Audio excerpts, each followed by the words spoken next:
Walk me through everything, but let's start from the beginning. How'd you get into this space? Well, when I was 17 years old, my Uncle Gary, who still lives to this day, introduced me to a concept called passive income. Okay. And I said, "Oh, Uncle, what's that?" Yeah. He said, "Something that you do one time, but you get paid over and over again." I'm like, "Why am I trying to go to college? I want to know how to do that." Gotcha. And so while I was in college, I began to look at business models that generated passive or residual income.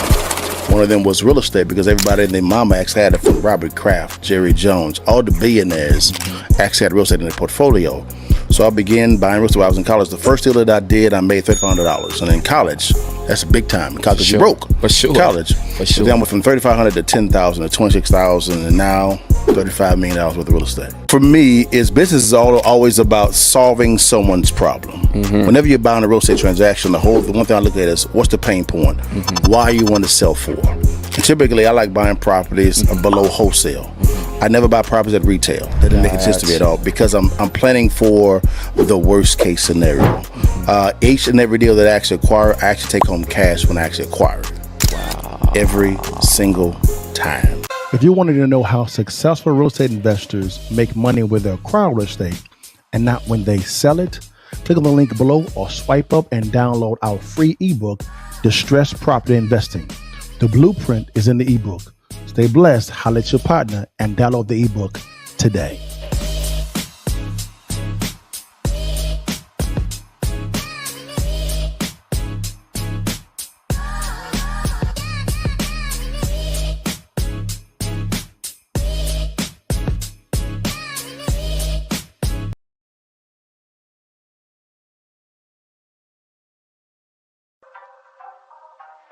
What's good, baby? It's your boy Dale. I'm back in the saddle again. Our motto is to buy, build. We already bought it already, so we already own it, free and clear. Refinance to long-term debt, cash flow. That is the motto. Cliff, man, is that a pretty strong motto, man? What do you think? Man, the model is strong. Like, you're getting each piece of the invest, right?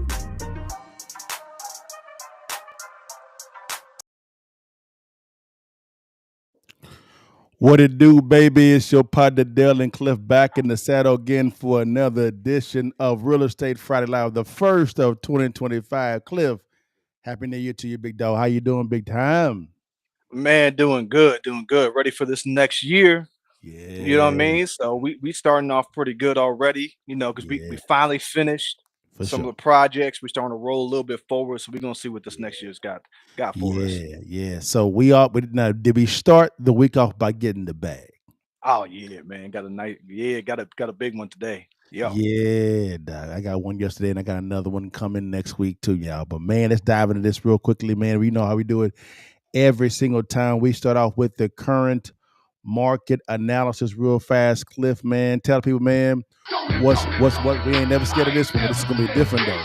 So Cliff, man, tell them, doc, what's going on in the market right now? What are you seeing with boots on the ground? You're a licensed appraiser, so let us know what you're seeing on the ground. Talk to people.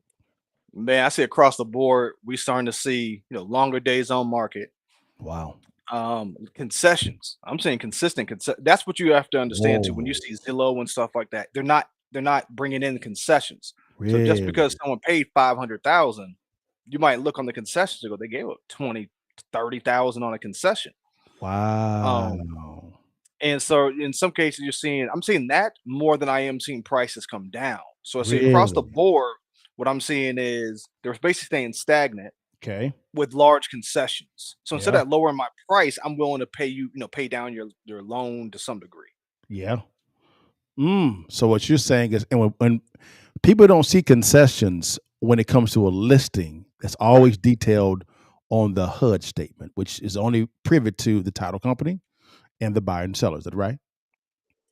Right. And if you have MLS access, you can see on any of the other transactions if there has been transaction. If there has been. So a lot of times people, all they see is the sales price and they don't make those adjustments. But I can see it on my end. Gotcha. From a percentage standpoint, what percentage are you seeing from a minimum to a maximum when it comes to concessions? And just kind of a range. 3 to 5, about 3 to 5%. Ooh, 3 to 5%. Easy. Damn, that's a high rate of concessions, and this is in the Texas market. Am I right? Yeah, around DFW, easy. I mean, easy. I mean, almost every single one is going to have, not all of them, but a large portion of them. I see concessions pretty consistent. I see 30. I've seen 30K pop up a bunch of times, 25K, 15K consistently. Wow, that guy, that's a lot. Now, Cleve, I got to ask the question real fast, man, real quick before we go into that topic real fast. Do you believe the real estate reset has begun? How's it? I think we kind of in limbo right now. Okay, The market wants to go somewhere. It wants to go down or it wants to go up. sure, I got And you. so I think that's why you're starting to see transaction volume kind of stay stagnant. Okay, You're not okay, seeing a much difference there. So I okay. think the truth is everybody wants interest rates to drop. They want to see 3.5 interest rate. That's what they want. Of course. That's We not all gonna want to see that. happen. No. So we're gonna see. Nah, it's not, y'all get out of La La Land. That's not gonna happen at all. Period, guys. I'm trying to tell everybody, it is. There's too much printing going on that went before this current administration coming in. What it was from Biden and from Trump, both of them, they printed a lot of money, right? And the Fed, right, the Federal Reserve can only respond to the printing. So, and they have to be walking hand in glove together. The Federal Reserve and the Congress and executive branch, right? I'm just gonna call them the government. If the government keeps printing in money, there's very little that the Fed can do. They can't force them to stop printing. Am I right, Cliff? They can't Right. force them. Yeah, the Fed is not. They're not trying to help. No. I mean, they're No. gonna keep printing money, but right now what they're doing is so you have a stagnant market. But Yeah. what the what the Fed likes to do is they'll buy mortgages in Yeah. excess, buy Yeah. all that, put more liquidity in the system. Right Yeah. now they're doing the opposite, right? They're starting Ooh. to sell into the market. So that's Yeah. pulling liquidity out the banks and not basically the banks don't want to put additional funds towards mortgages to lower mortgage rates No. because the Fed is selling them. So if I can buy at a premium from the Yep. Fed, why would I buy on the mortgage market? Yeah. And since they're doing that, there's less money to go around to buy the new mortgages, so interest rates are higher. And also they're trying to balance out the bond market. The bond market is what actually drives interest rates. Right. The bond market is going crazy right now, and that's not in a good sense.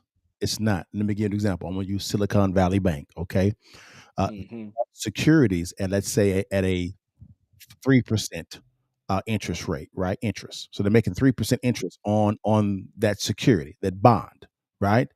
Then all of a sudden, the bond market would yield on to 5%. Now Silicon Valley Bank is underwater because now it's paying out 5, but they bought at 3.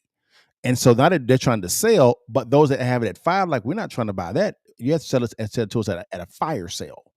Hence, Hmm. what happened is the bank began to fail because they were underwater. Now take that whole picture and now amass the entire market into that thing. That's where we're at right now. That's where we're at right now. Yep. Market. The stock market is heavily overinflated. It needs a correction. Would you agree or disagree, Cliff? Oh man, the stock has been crazy. I mean, Yeah, y'all know I called out a couple of different stocks surely in the did. past. I call Redfin. I saw that was about to pop. Yep. Man, it's crazy the amount of money. Basically, all the money, all excess money goes into the stock market. It If you does. see them pumping money, it's gonna go into the stock market because you're gonna buy from Amazon. Yep. Don't act like you're not. You're gonna buy from Amazon. Yes, you are. You're gonna buy from Walmart. Yes, You're you gonna are. buy all that stuff. It's gonna go into the stock market. It's For gonna show sure. up in their returns. It's sure. And I ain't gonna lie to you. I be buying too. Are you tripping? I Yeah, that's what I would be buying too because the Amazons, the Walmarts, the Costco's, the Chases, the Visas, the Mastercards, those are too big to fail companies. So the government's going to bail them out. That's what they're going to do. They're going to bail them out, right? So Cliff is right. Buying those stocks are a good thing. I believe Warren Buffett says he actually buys stocks that he knows he's not going to lose in. Am I right? Oh yeah, see, he's playing a different game though. You got Different game. billions. You playing a different game. Yeah, but Different. it's like there's a lot of excess money in the stock market. I mean, Yeah. it's we're in limbo right now. The truth is, nobody wants to do nothing until Trump's president. Why That's would you make correct. a move? Everybody's Mhm. like, "Shoot, we got 3 weeks left. We're not gonna make no big moves. The Fed, I mean, it's possible they could still do a rate cut at the end of this month, but I don't know. I don't see them doing a rate cut because the market will respond negative to that. They're balancing a deflationary event. If they cut the rates too quickly or too much, deflation happens. Not inflation, deflation. What I mean by that is whenever something is inflated like a helium balloon, it inflates up. But if you keep on blowing it to a balloon, what actually happens? It pops. Deflation actually happens, right? So they have to be very careful with these rates. Extremely careful, if that makes some sense, right? Cliff, want to add anything to that at all, man? You good? No, I think you're right. I think they kind of trying to decide. They don't know what to do either. Nobody's been in this situation before, No, so it's new for everybody. not at all, man. But man, let's dive into this real quickly, guys. Yo, Cliff, before I go to the next segment real fast, give people your credentials. You are what do you have as a license? So I'm a certified residential appraiser. So basically, I can do any residential appraisals in the state of Texas. Matter of fact, if I needed to be able to do it nationwide, I can do that too. I basically have an unlimited, so $10 million residential property. I'm licensed and credentialed to be able to do that. I'm currently working on my ability to start doing multifamily and Mm, commercial properties, so I can start mm. doing hotels. Like I said, multifamily, 5+ unit, office buildings, all that. So I'm getting ready to start on that. Man, I'm a real estate investor, flip multiple properties, Hey, got rental properties, for sure, consultant. for Man, sure. I'm consulting on a lot of development Yeah, deals that have yeah, been going on recently about land development, man. It's a yeah, little bit of everything. yeah. And my credentials, guys, for those who know who I am, again, Liddell Buggs. I'm a private equity investor and real estate developer. I own subdivisions. I own apartment complexes in Detroit, Michigan. I'm looking at an additional 6 apartment complexes. I invest into seed capital or growth capital companies, private equity. What I tend to do is blend private equity in with real estate. And so we'll call people like Cliff, not only to partner on some deals because he's also my partner, but to appraise properties if we need them, whether it be multifamily, apartment complexes, or single family residences, or hotels. This is the reason why I actually had him tell his resume because of where we're going. Cliff, man, I don't know if you saw this here, man, but man, you see this, man, Yeah, I seen Cliff. it. I seen it. Man, Texas home prices are dropping. Cliff, Mhm. where's your license again? What state? Man, right here, man, the Lone Star State. In Texas. That's right. So Hmm. this is real world knowledge, not no theory or someone talking from behind a damn desk. This is someone that's boots on the ground every day that has an investor's mentality. Am I right, Cliff? Right. Yeah. You don't always see that too. So when you get a lot of people, especially appraisers and realtors, ask them Yeah. how many houses have you flipped? Mm, Because a lot of times they'll tell you mm, things, but they're not putting their own money on the line in order to mm. see if they can get a return. I actually own the properties. I've actually managed construction projects, Yes. so I actually bring Yes. some experience to the table. He does. Now, what we're gonna do, guys, is let's bring in our old pals from the Adventure app, and he's gonna specifically talk about Texas. Texas, guys. This is gonna be talking about Texas. I'm gonna get this out the way so we can go over here. Boom. Make it bigger for him. Boom. He's gonna talk about Texas real fast, guys. And Cliff, you and I are gonna respond to this in real time. We have not seen this at all. This just came up on my feed, guys. And he's talking about how Texas is dropping as far as the prices. Here we go. Home prices in Texas are dropping heading into 2025, Mm, especially in the 10 cities on this list. If you're a 10. home buyer investor in Texas, you better pay attention to this video because this market has experienced a rapid shift Mm, over the last year where prices are now dropping. okay. Starting with our number 10 city, San Antonio. Okay. Home values are down by 2.4% in San Antonio over the last year. Just take a look at this, everyone. The inventory in San Antonio's housing market has tripled over the last 3 years to 12,000 homes for sale. That's the most supply in at least a decade. A trend that's occurring all across the Texas housing market. The inventory has absolutely skyrocketed to a level that we haven't seen in at least a decade. For instance, you can see in Texas there's 115,000 homes for for sale at the end of 2024. This is up more than 20% over the last year, and it's by far the highest level in the Realtor.com data set going back to 2017, which is one reason why home prices are set to decline in Dallas, our number 9 city. Whoa. You can see in Dallas County, inventory is up 46% year over year, which is now causing home values to go down on a month-over-month basis. However, Dallas is a big area. There's some areas of Dallas County which are really going down, could even be crashing, while there's other areas of Dallas which are still holding up. For instance, you can see month-over-month home price growth is heavily negative to the south of downtown Dallas, as well as to the east. While to the north, in neighborhoods like Highland Park, University Park, and up to Addison, prices are still going up by a decent amount. It's important to understand that Texas is a very local, fragmented housing market where certain areas are going down and going down fast, while other areas are still holding up, with values looking increasing. So, Cliff, based on what you heard about not San Antonio, let's go to Dallas first. You agree, disagree with the data? Yeah, I think he's kind of doing an aggregate view of it, right? So he's taking the whole city into account. I think he's kind of saying the same thing I am is when he says he sees a 2% drop, really what he's starting to see is those concessions start coming in. Where across the board, you're starting to see it more stable, but you're seeing more concessions kind of built in. Now, I don't think it's going to crash. I think there's plenty of buyers in Dallas. There's plenty of demand. Okay. And then he's looking at year over year, but you can't look at last year. Last year's an outlier because we had, you got to almost take that out the mix because you had interest rates almost double in that year. So yeah, of course you're going to have a reduction in the amount of transactions. Okay. And then again, when you do month over month, you have to take that into account because real estate's seasonal. Last month was December. Yeah. And November. That's always slow. Yeah. So you got to kind of bring those into account. But overall, I still see it's being stable.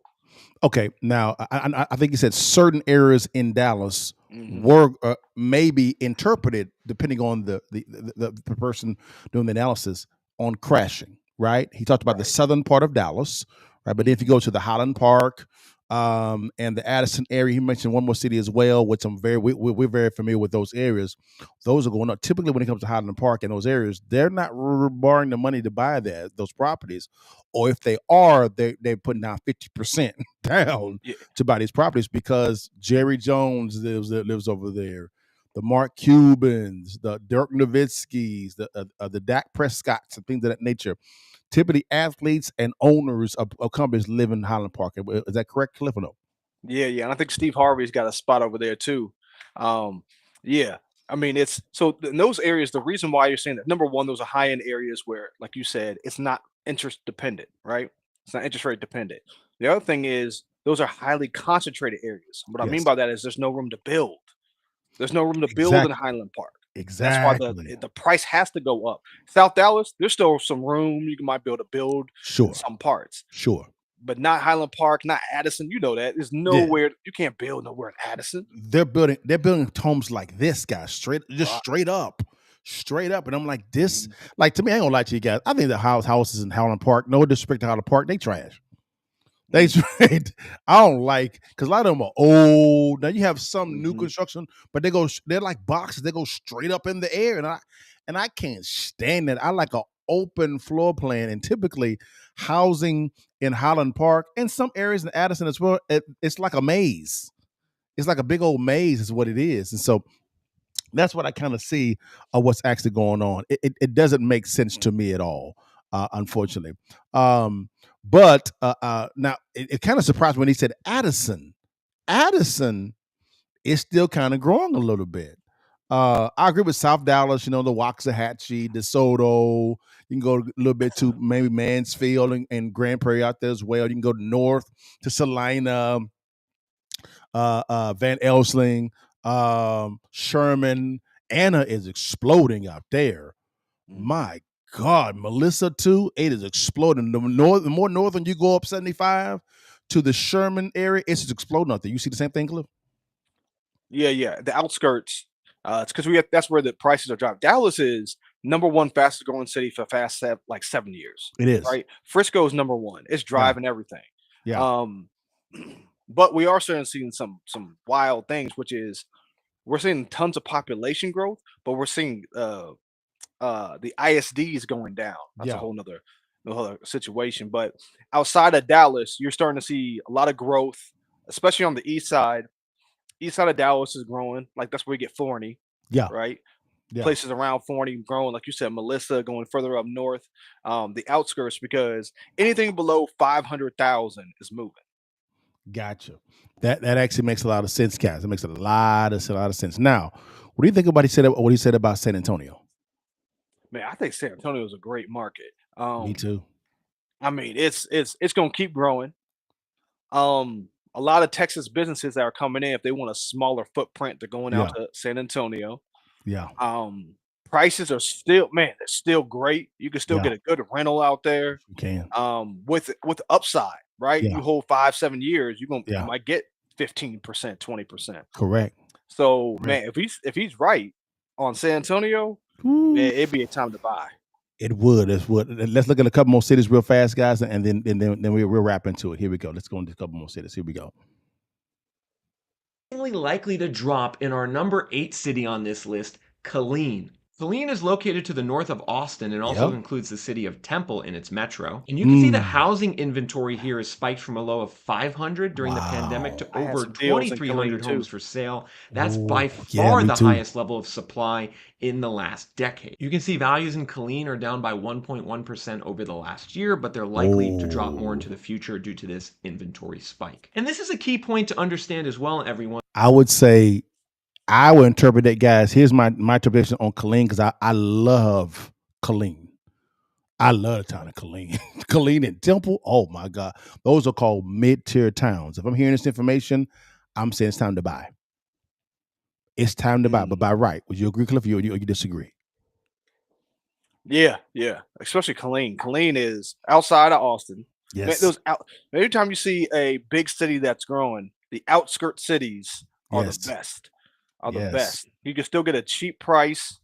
Um, you just got to get in and know how to negotiate and get you a good deal. Matter of fact, I just got an email from a realtor who sends me Yeah. some stuff, Yeah. and from DFW, Yeah. days on market is up 32%.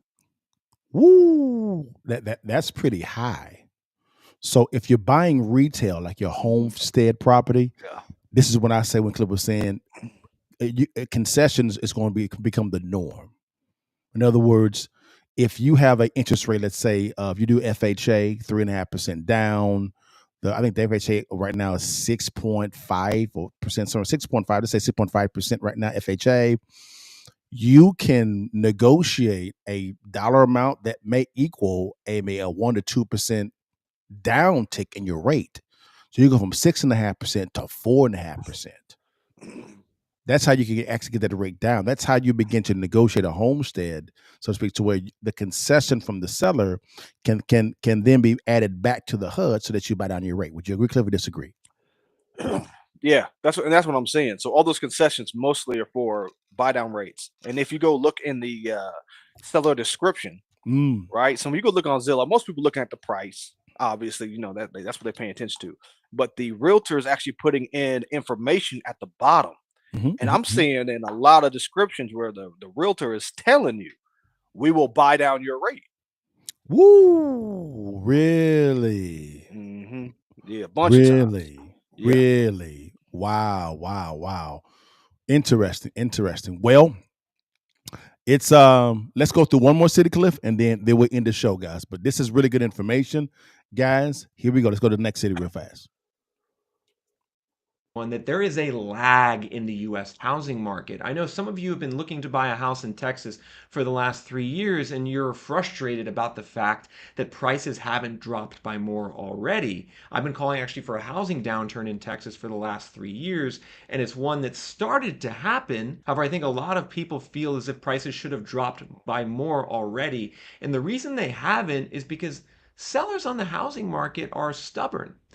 Even when supply increases, even when the days on the market increases, it takes sellers time to really start to cut the price, because a lot of these sellers, either aren't paying attention to the market data, or they saw their neighbor 2 years ago sell their house at a sky high price and they still think they can get that price. But really what you got to pay attention to are those technical indicators like the supply, the inventory. There's about a 1 year lag between an inventory spike and then when home prices drop. And in terms of where home values are dropping in Texas right now, where have they gone down the most over the last year? Okay. You can see it's the counties in blue on this map from Reventure app. But you can see the vast majority of counties in Texas are declining in terms of home values, and some areas are declining by a lot. And in some of these areas, prices have dropped by as much as 20% in the last 2 years. So important to understand if you're a Where's home buyer Williamson, in Texas at? Texas What is that? or an investor in Texas, that values are already dropping in Yeah. most locations, Okay. and they'll likely continue to drop in 2025 due to Gotcha. Okay, that's enough of that. But guys, man, it is we do agree with his sentiment. Prices are going down in Texas now. You actually have many different ways you can actually respond to this. Is if you're a homestead person, do not panic. Become a better negotiator. Right, as Slip was talking to you about, seller concessions are a must. Right, so you advise your realtor, right, and hire a realtor that understands how to properly negotiate concessions, so that you can buy down your rate. You can go from a 6 or 7% interest rate down to a 5 or 4.5%, which is not bad in this market at all. A friend of mine actually did that when he actually bought he bought his property for $2.5 million, right, in Frisco, Texas, because of the fact that the seller was in a dire situation, right? He couldn't sell it. What happened is he was able to negotiate, I believe, a 2 or 2.5% seller concession on his rate. So he went down from like a 5, no, like a, was it 5.5 down to, no, it's 2. It was 2%, from 5 down to 2, down to a 3% interest rate. So he was able to get down to a 3% interest rate on a $2.5 million home in Frisco. I mean, phenomenal deal. Phenomenal deal. And that's what I would say. And from an investor standpoint, Cliff, very quickly, I would say this: subject to investing, it's going to start to become rampant in real estate. Cliff, tell them what subject to is, or sub to is. What is that? Basically, you're just taking over the mortgage from the owner. So you transfer the deed into your name, Yes. and you start taking the payments. You start making the payments instead of the owner. You actually start making them. Yes. And so now you can rent that property out. You can sell it again if you want to. But Yeah. at the end of the day, it's basically you taking over the current owner's payments. Correct. That's all you're doing. And also, again, distressed property investing, guys, it's going to be very prevalent. Cliff, real quickly, man, tell them very quickly about a deal we actually did and it's the Brooklyn property in Jackson. What did we buy it at? Berkeley, I think we bought for about 40. Okay. We put Actually, no, we bought it for 20. Was that one 20? Okay, 20. I'm trying to get that one. The other one that was 20. We Yeah. put about what 55 Yes. into it. Yes. We drive into it, and the ARV was 130. No, it was higher. It was about one. No, it was 130. We bought it for 20, put 55 into it. It was worth 130. That was worth, it was worth 140. So if you do the math real fast, guys, real quickly, if you do the math, and I got my calculator right here real fast, you have, we bought it for 20. We put 55 into it. So we all in at 75,000, right? All in 75. 140 times 80%. That's 112. So 112 minus 75, Cliff, is what? $37,000. Right. Was that about right, Cliff? I'm off. Yeah. No, that looks right. But about right. So again, guys, that's us actually acquiring a property, right? And we'll walk through that deal on a later episode, guys, so we can walk through what it looked for. It was a mess. House was a mess. But again, Cliff been a licensed appraiser. Cliff been an investor also, and also as a general contractor as well. We were able to put together a scope of work that actually worked well, bought a distressed property, and we made money when we actually acquired, not when we actually, and also money when we sold to, or when we actually refinanced it out. Right now, we're leasing the property out and we cash from the property. Am I right, Cliff? Right. Yep. Current tenant in the property.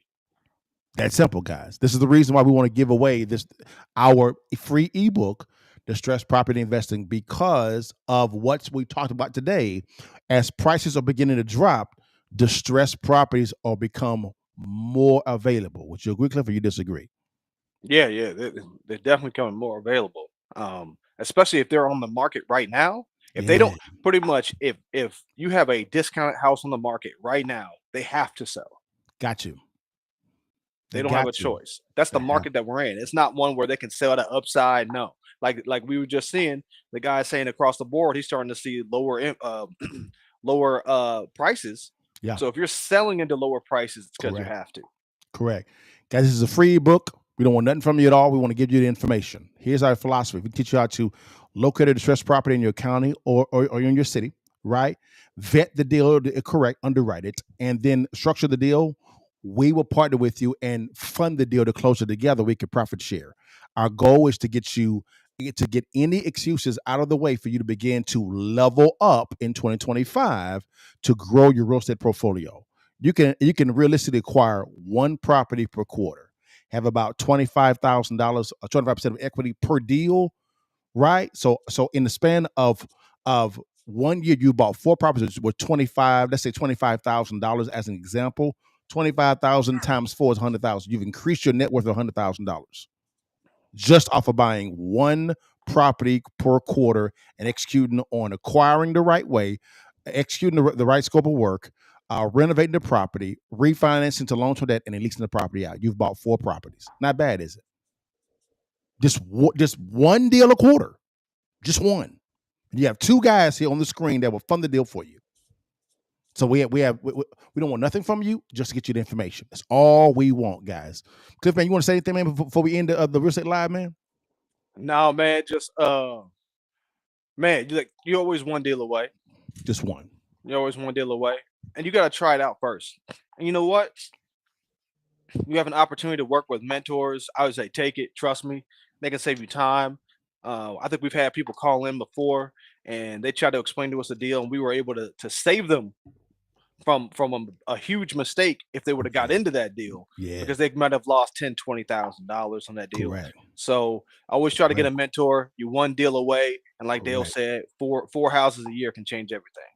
Real simple, guys. If you want to download the ebook, guys, fairly quickly, I'm gonna get this off the screen real quickly here. If you want to download the ebook real quickly, what you got to do is simple. Scan on this QR code. Let me get that out the way real fast. My bad, guys. On this QR code right here, guys, or click on the link below, and it's a free ebook. Don't want nothing from you, nothing, just to get you the ebook. It's completely free. We want to teach you guys how to acquire local distressed properties in your city, and they are rampant. Here's a nugget, guys. You know, there's a technique, guys, taught in the book to where you can actually call down to your city, get a list of distressed properties in your city right now for free. And you want to look up, give me a list of properties that have code violations. This could be for apartment complexes. It could be for single-family residences. It could be also for commercial property as well. The city will give you that information. Now, why would they do that for? It's very simple. They make money on property taxes being paid. If a property is distressed and there's no one there, what are they not receiving? Property tax revenue. They need you to drive to be able to collect property taxes. It's real simple. It's not hard. It's taught in the book for free. Right there on the book. Right there. So if you want to get the book, scan the QR code, click on the link below, and that'll be it. Well, Cliff, guys, that's all I have to say for this time, Cliff, man. Hey, man, guys, we may have something special for you guys later on today, too, so stay tuned. But, Cliff, man, how do we end it every time? And you always say you owe how many deals, man? One deal away. Yeah, so one deal give away, Dallas. Before you leave while you can, you see that thing, baby. Take that picture for your mom and them. How's your partner, guys? See you guys next week, guys. Peace. Bless God, give thanks. Whoa. Bless God, give thanks. Bless God, give thanks. Whoa. Bless God, give thanks. Whoa.